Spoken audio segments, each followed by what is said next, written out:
पूनपुर गांव दूर दूर तक अपनी खूबसूरती और सादगी के लिए जाना जाता था। हरियाली, मिट्टी की खुशबू और सीधे साधे लोग, सब कुछ किसी चित्रकथा जैसा लगता था। लेकिन इसी गांव के किनारे एक ऐसी हवेली थी जिसके बारे में बात करते हुए भी लोग आवाज धीमी कर लेते थे। कहा जाता था कि वहां कोई है, कोई जो दिखता तो है पर इंसान नहीं लगता। एक दिन तेज बारिश और ओलों से बचने के लिए रामू और स्वामी उसी हवेली में शरण लेते हैं और वहां पहली बार उस रहस्यमयी बुढ़िया को देखते हैं।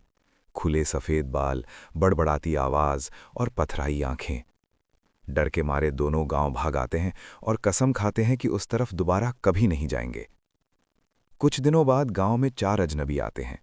राजीव, उसकी पत्नी रिया और उसके 2 भाई रमन और प्रेम। वे दावा करते हैं कि गांव के पूर्व में स्थित वही हवेली उनके दादाजी की है और वे उसे बेचने आए हैं। गांव वाले सन्न रह जाते हैं। मुखिया उन्हें चेतावनी देता है कि वो हवेली डर और अफवाहों की जड़ है, लेकिन शहर से आए ये लोग हंसते हुए सब कुछ वहम बताते हैं। रिया तो हवेली की तस्वीरें सोशल मीडिया पर डालने की बात करती है। लालच, घमंड और अविश्वास के साथ चारों हवेली में प्रवेश करते हैं। हवेली अंदर से वैसी नहीं थी जैसी लोग बताते थे। वो भव्य थी, मजबूत थी, जैसे वक्त ने उसे छुआ ही ना हो। लेकिन ठंडी हवा के झोंके, अजीब आवाजें और चमगादड़ों का झुंड माहौल को डरावना बना देता है। तभी अंधेरे कोने में वही बुढ़िया दिखाई देती है। वही चेहरा, वही आंखें। जब प्रिया उससे बात करती है तो बुढ़िया एक शब्द बोलती है, खजाना। यही शब्द चारों के दिलों में लालच की आग लगा देता है।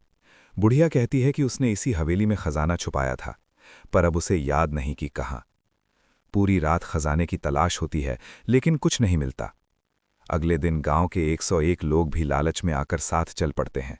हवेली को खोदा जाता है, बगीचे को उलट दिया जाता है और आखिरकार एक टूटा हुआ हिस्सा हटाने पर तहखाने की सीढ़ियां मिलती हैं। नीचे एक पुराना संदूक मिलता है। बुढ़िया खुशी से चिल्लाने लगती है, मिल गया मेरा खजाना। लेकिन जब संदूक खुलता है तो अंदर एक मासूम बच्चे का कंकाल होता है। हवेली में सन्नाटा छा जाता है। तभी बुढ़िया अपना सच सुनाती है। उसका नाम गौरी था। कभी वो भी एक माँ थी, एक बेटी की माँ। लेकिन उसके ससुराल में बेटी पाप मानी जाती थी। तांत्रिक की सलाह पर उसके पति और ससुर ने उसकी बच्ची की बलि चढ़ा दी। जब गौरी ने यह देखा तो वो पागल हो गई। उसी तहखाने में उसने सबको मार डाला और अपनी बच्ची की लाश को संदूक में बंद कर दिया, क्योंकि वही उसका खजाना थी, वही उसकी दुनिया थी।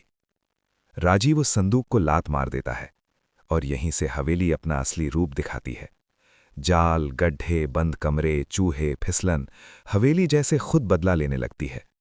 गांव वाले किसी तरह बुढ़िया को पकड़ लेते हैं और पुलिस बुलाते हैं। जांच में पता चलता है कि चारों लोगों के पास हवेली का कोई सबूत नहीं था।